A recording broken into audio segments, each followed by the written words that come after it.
So good afternoon, everyone. My name is Ashley Blow, and I am the Training and Prevention Specialist for Project Peace. We're excited to have you here today during SAAM in the summer. This session is Swiping Safely, Dating During COVID. And we are thrilled to have our summer intern with us, Emily Healy, here, and she will be presenting this session. She is a current student at Notre Dame, and I will let her continue introducing herself. Just want to also let people know before she does introduce herself and begin the presentation that she will be taking questions after the presentation is over. So we'll leave a little time for Q&A and you can drop those questions in the chat. All right, Emily. Thank you, Ashley, for that introduction. So as Ashley said, I will be discussing dating during COVID and transitions from dating in high school to beyond, and just kind of navigating the online dating and digital dating environment that we find ourselves in today. So I'm going to go ahead and share my screen.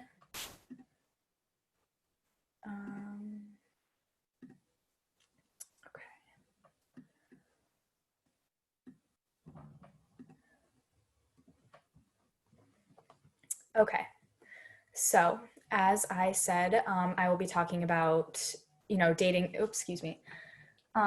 dating during COVID and dating post high school. So whether that be in college, in a community that you have moved into, in the workplace, just kind of navigating those new environments that can often be new and difficult and stressful.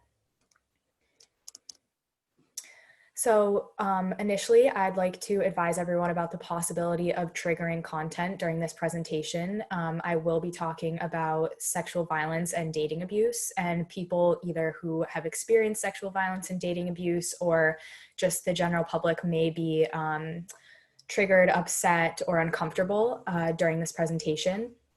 I just want to also say that support is available for anyone and everyone during the duration of this presentation. And advisors and trained counselors like Ashley are available for immediate resources, and also have information on outside resources like hotlines. I will link a couple of those, or I have a couple of those at the end of my presentation. So if you need them immediately, Ashley is available, and I will also pull those up at the end of the presentation.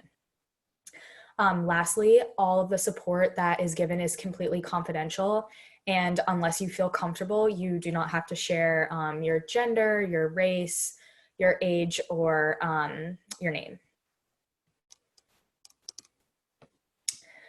So as we all know, transitions are really difficult regardless of the situation, but the transition from high school to the workforce to college or a new community can be challenging. Of course, there are always worries about meeting new people, forming connections, or and maintaining platonic, romantic, and intimate relationships, and doing all of these while staying safe. There are a lot of safety concerns with new adult freedoms. So after high school, you are usually in an environment where you have increased access to alcohol, new friends, new people, older, relationships, engaging in older relationships, and you will most likely encounter these more adult social situations. So the two biggest things that I'd like to emphasize are to always be aware of your surroundings, looking out for your friends in social situations, and taking that kind of active bystander perspective. So, my rule of thumb with my friends and I is you see something, you always say something. Of course, that always goes around, but it really is applicable in every situation. And that not only is important for in-person conversations, but over in the digital world as well. So we're learning, of course, with the rise of social media that there can be a lot of instances where you encounter dangerous or uncomfortable situations online. And the most important thing you can do is say something so that that person doesn't have the ability to continue to spread that dangerous content or online bullying or digital abuse that can happen very easily, as we all know, over the internet. Also, of course, do not engage in sexual activity with someone who is drunk, passed out, or asleep because they are unable to consent. Unfortunately, I think that this is a really gray line for people my age. So as Ashley said, I'm a current junior in college, and especially freshman year and for people's first year when they're out of high school, it is a really fine line between what's okay and what's not okay. But if someone has been consuming alcohol, they cannot consent. So just a general reminder and a rule of thumb. So when you're dating beyond high school, you begin to navigate new and diverse social groups. So adults are now your peers, which can introduce a power differential, and unfortunately, older adults can take advantage of younger adults in situations such as these. This also leads way to higher rates of sexual assault in these kind of environments. And in high school, I know this was true with me. I grew up in the same town from K through 12, and I had 110 people in my grade, so I knew everyone. But people in beyond high school are of very different backgrounds. So one of my favorite stories is that last semester I took a sociology class, and my partner was a 65-year-old woman with grandchildren. So there are just these new, different kind of social situations that you have to navigate. And it's most important to do those in a way where you can stay informed and aware. And of course, all of this extends to online too, where it's easy to have conversations, possibly even easier to have conversations with people who are of different ages or from different parts of the country, different parts of the world than you are. So as I previously said in one of the slides, new factors in adult relationships that weren't as apparent in high school really come into play beyond high school. Those include living alone, access to alcohol, increased freedoms, and difficulties with time management. So something that I have been talking a lot with Project Peace and with Ashley and Candace is the really rise of dating apps, especially with millennials and during with what feels like, 18 to 24-year-olds. So there are a lot of pros and cons about dating apps, and I just hope to, especially during the time of COVID and increased communication via the internet, highlight some of the misconceptions or the advantages. So as you can see, I actually asked my friends who are 19, 20, 21 about their understanding of dating apps.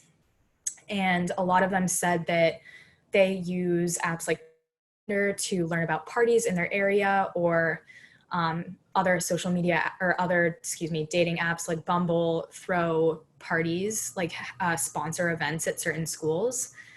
But they're not only used for parties or, casual relationships. There are also a lot of dating apps that are used to initiate friendships. So I have friends who go to school in Boston, and of course, Boston is a huge college town, a big city. And so they've actually met, one of my friends has met some of her best friends via these kind of dating or social connection apps, I guess. So they're not just used for casual relationships as some people may think. So a couple misconceptions about dating apps is a lot of people, especially in high school, believe that they're used for much older people, when in reality, the bulk of, for example, Tinder users, 35% are ages 18 to 24. 25% of users are 24 to 34, and 20% are 35 to 44. Additionally, dating apps aren't just for casual sex. So there are a plethora of different apps out there that, like I said, can be used. I know that for Bumble, you can turn on a different settings. So it can be like a romantic interest, a work connection, or like just looking for a platonic friendship. So additionally, for Bumble, females can make the first matches. Grindr is the largest LGBTQ plus social media app. And Dating apps can be really great, like I said, for meeting people in big cities, initiating conversations, or developing romantic and intimate relationships. But of course, with dating apps comes dangerous situations, such as the dangers of predators and the possibility of catfishing, which I will highlight in the next few slides. So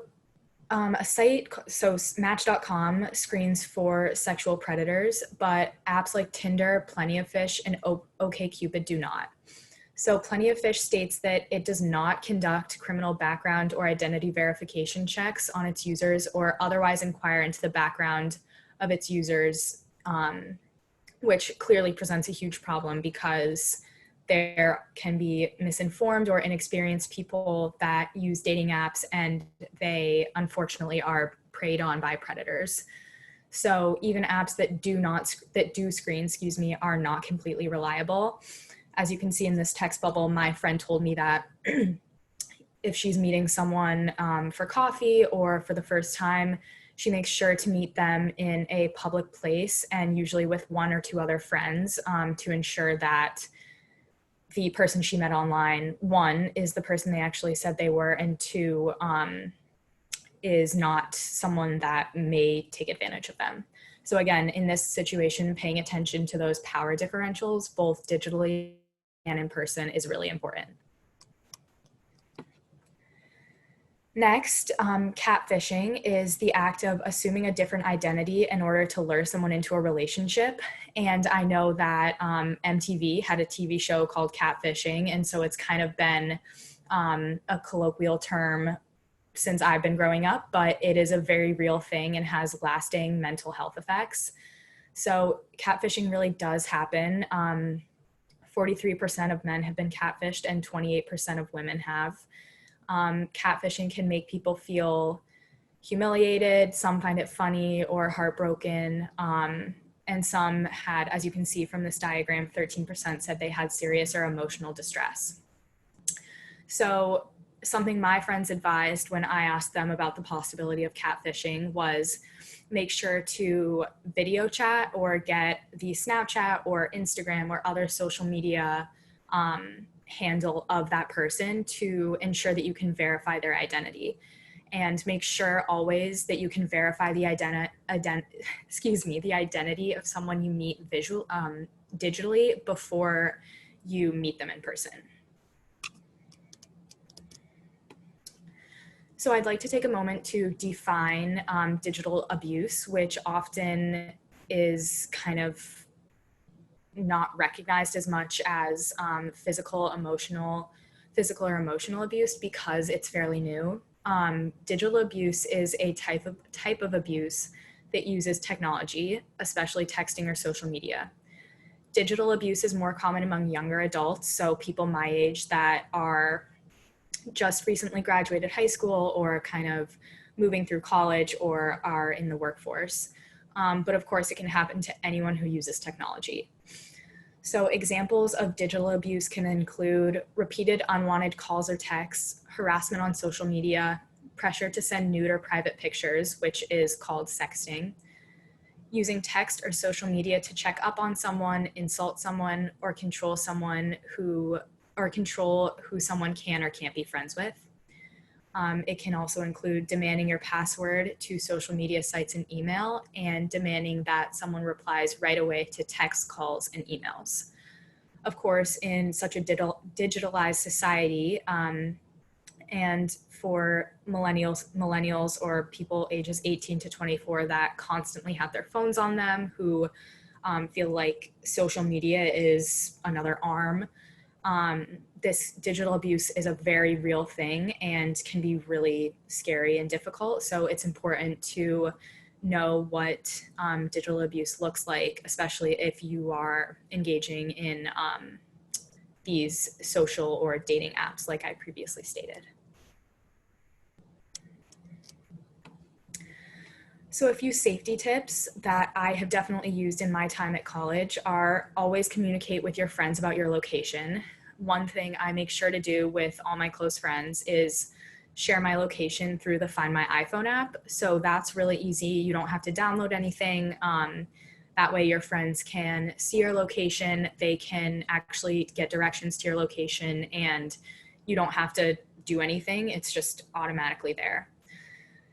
The Circle of Six app is another awesome one that I downloaded my freshman year of college.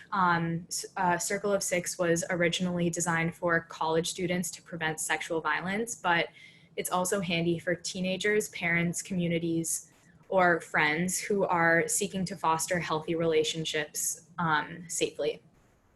One user says that it's a mobile way to look out for each other on campus or when you're out at night. So Circle of Six has a lot of different ways that you can utilize the app to ensure you're safe. You can press a button and it calls 911. You can send a text, as you can see in this graphic, to your friends. And it's just really useful, especially when you're living in a new place or not always sure of your surroundings. Another app that I'd like to highlight is the Tech Safety app. So this app contains information that can help someone identify technology-facilitated harassment, stalking, or abuse. And it also includes tips on what can be done if you are the victim of any of those things. It's available in 2 languages, English and Spanish. So this app explores 6 categories, including harassment, impersonation, cell phone safety, device safety, location safety, and online safety. Under each category, more information is provided with specific explanations on what someone can do if they're being harassed, as well as privacy tips that can be used to increase privacy and security. The app also includes additional resources on documenting abuse, talking with an advocate, contacting police, getting an attorney, and where to call for help.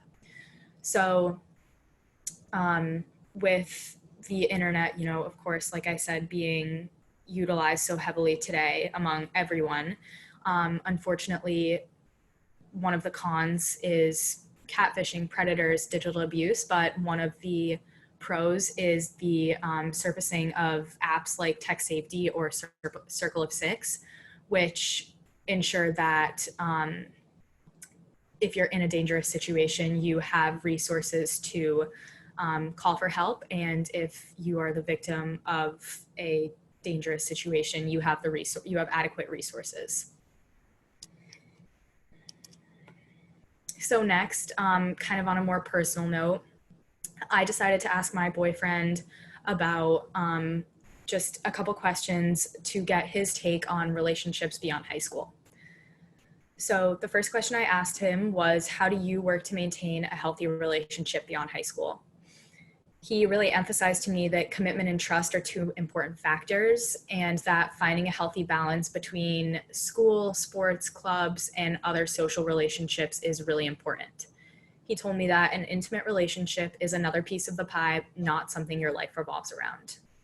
So, especially beyond high school, you have increased freedoms, as I previously stated, and it can be really hard to balance all of those different opportunities to go out to dinner with friends or go to the library or participate in a club or spend time with your boyfriend. And so, as with everything in life, maintaining moderation in all those areas and finding a healthy balance is really important. Next, I asked him, what do you think works well for us as college students in a relationship, and what do you think is more difficult? So he said that because Notre Dame is a small school, there are good and bad things about that. But one of the good things is that he and I actually live across the street from each other. So we can walk to class together. And that's a great way to spend 5 minutes together if we know we're going to be really busy for the rest of the day and won't see each other. He also said that he and I have our own social groups that allow us to be independent, but we also get along really well with each other's friends. Something he said was difficult was time management in relationships outside of high school. So he said that you have to find a balance between spending time together and continuing on with your day.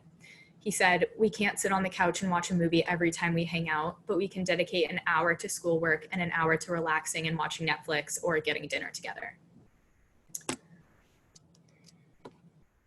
Next, I asked him how he thought healthy relationships differ during high school versus after. He said that relationships that seem healthy in high school may be more time consuming than initially thought. Additionally, he said that post-high school provides new opportunities for freedom, which can be used to promote healthy relationships, but those freedoms can also be abused. So with the new freedoms requires a continual new conversation and a higher level of maturity.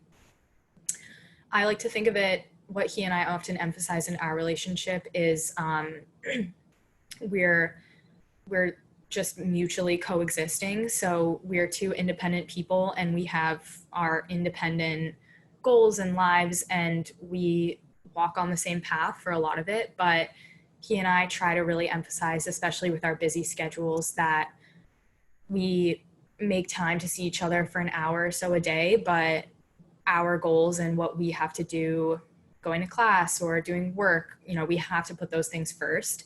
And of course, part of the difficulty of that is instigating this conversation. And that's not always easy, but the best way to ensure that you're both on the same page is transparent communication. So next, I asked him, in what sense does he think alcohol plays a role in relationships of any capacity in high school or beyond? He actually said that he's observed relationships in high school and after where alcohol leads to issues in relationships. And while it's true that alcohol can be a way to relax and have fun in a social setting, it's important to be in a relationship where trust and safety are two main concerns. He said that if your significant other has had too much to drink, ensure that they're safe rather than shame them. And he also noted that relationships should not be centered around alcohol consumption. Lastly, he said that he knows couples that rely heavily on their social and intimate interactions when they're drunk rather than sober, which of course is a problem as well. Lastly, I asked him how he would approach a friend that he saw engaging in inappropriate behavior with another person. This was, of course, a harder question because he told me that the reaction is kind of situational, but he said that he would grab one of his friends that he saw behaving inappropriately and pull him outside. He did say, however, that if a girl was acting inappropriately, he would ask his girlfriends to help him in that situation because it wouldn't be appropriate for him to pull a girl outside like he pulled one of his guy friends outside. Next, I'd like to talk a little bit about college and community activism. So college is an incredible place with a ton of resources where you can get involved on a community or national level. It's a great way to get to know people. I know that the clubs I've joined since being in college have really helped me connect with other people that I probably wouldn't have gotten to know because they're kind of outside of my social circle, but they become some of my closest friends. Additionally, community activism can help you become more aware of your own rights or the problems in your specific community through active participation. And you really have the ability to discover what you stand for independent of your childhood upbringing. So in high school, of course, most people, I know I did, were kind of following the same lines. But in college, you really have the opportunity to explore multiple different paths, and it's really great for just kind of discovering who you are as a person and what you believe in. Here are some of the on-campus resources and local support systems that I mentioned. So It's On Us has chapters across the country, and you can enter your zip code to find your local or regional chapter. The Title IX Know Your Nine website is a great resource for ensuring that you know your Title IX rights and make sure that you stay protected on campus or in the workplace. RAIN, of course, is the nation's largest anti-sexual violence organization, and you can find regional sexual assault service providers on their website. Thank you all so much for listening to my presentation. I'd be more than happy to answer any questions if anyone has any. Thanks.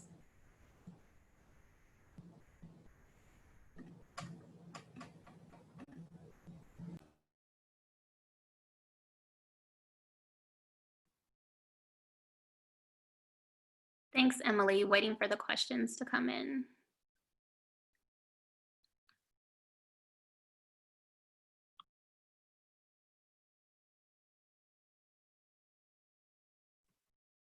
Someone says great information. Thanks for the resources. Thank you.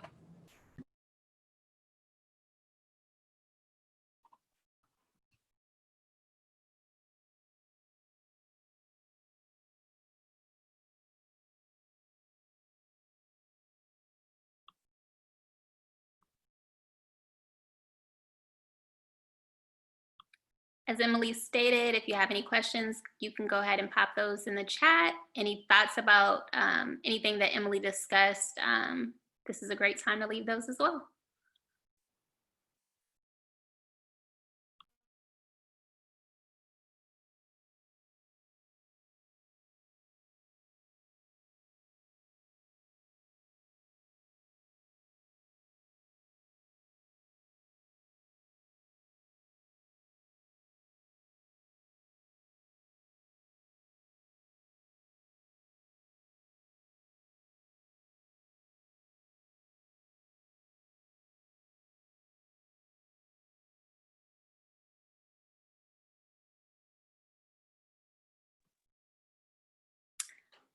Here's a question. Do you know if many high school students use the apps that you suggested? That's a great question. Personally, when I was in high school, I lived in a small town in Maine, so there wasn't really any opportunity to meet people over dating apps that you wouldn't already know in person. But I do know that friends from bigger cities like New York or Chicago or Boston sometimes do use dating apps. Thank you. Another question. Do both parties have to have the app in order to use them? If that is circle of six, no, you can share your location with friends through text, even if they don't have the app.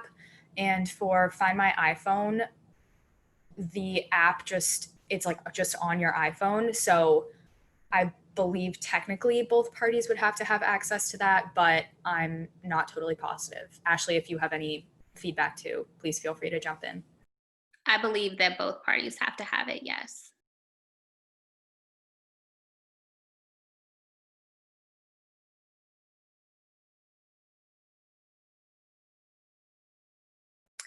Emily, I have a question. Do you have any tips or suggestions for meeting someone offline for the first time? So maybe you've met on Tinder or something like that, and then you transition to in person, hopefully 6 feet apart.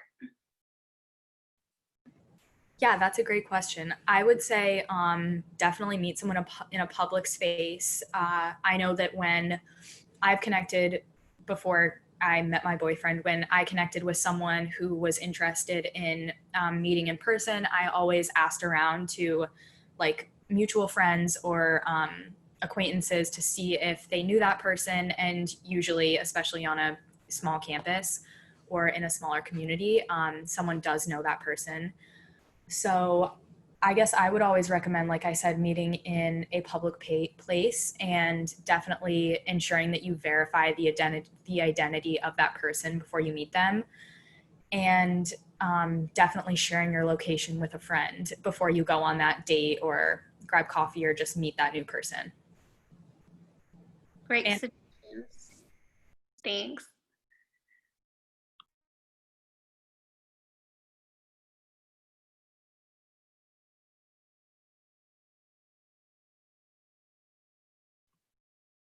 Just going to give it a couple more minutes for folks to process. We're asking any last minute burning questions.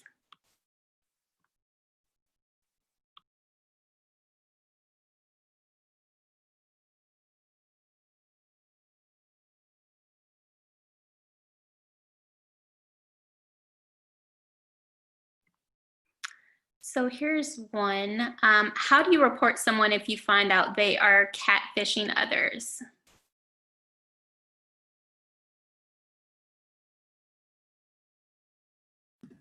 that's a good question. Ashley, do you have any knowledge about how you would report someone? I know that on social media apps like Instagram and Twitter and Facebook and Snapchat, you can report someone like through settings, and they actually have, because it's really common, well, not really common, but it's more common for people's photos and identities to be stolen on apps like Instagram.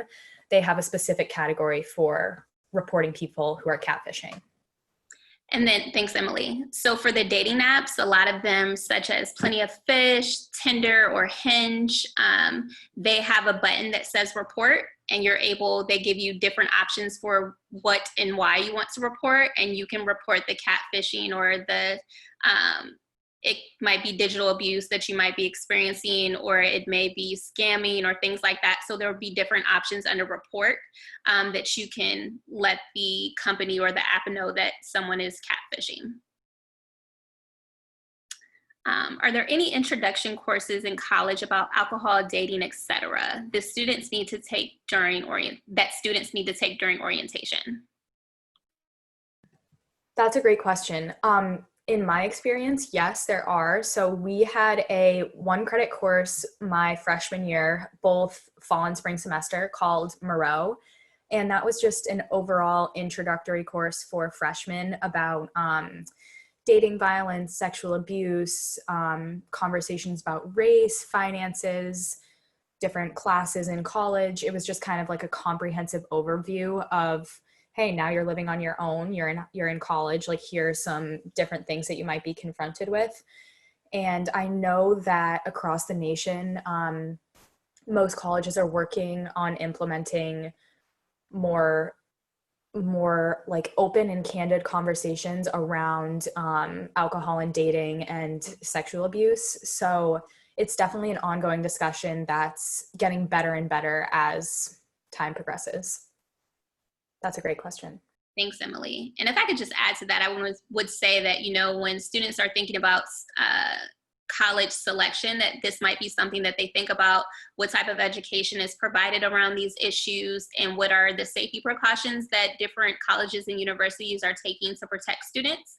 I know that when I was in college, and I hear that this is still continuing on, the first 2 weeks, freshmen were required to come to campus early for their orientation. So during that time, we learned some of this information as well.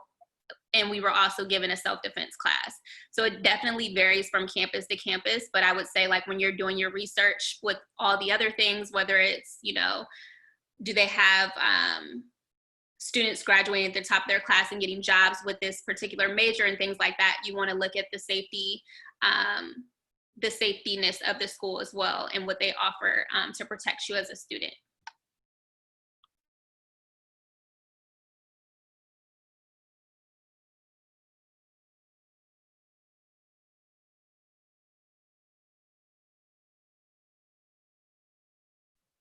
So I think that might be it. Thank you so much, Emily, for giving this great informative presentation today. I just want to let everyone know we're wrapping up our SAAM in the Summer series tomorrow with Call Me and I'll Be There, a lesson from the field in mobile advocacy, and that'll be at 1 o'clock tomorrow. You can register on Eventbrite. There will be an email going out to everyone who attended today with the PowerPoint, as well as a brief evaluation. We would love if you could fill that out. And again, thank you for joining us. Thank you so much.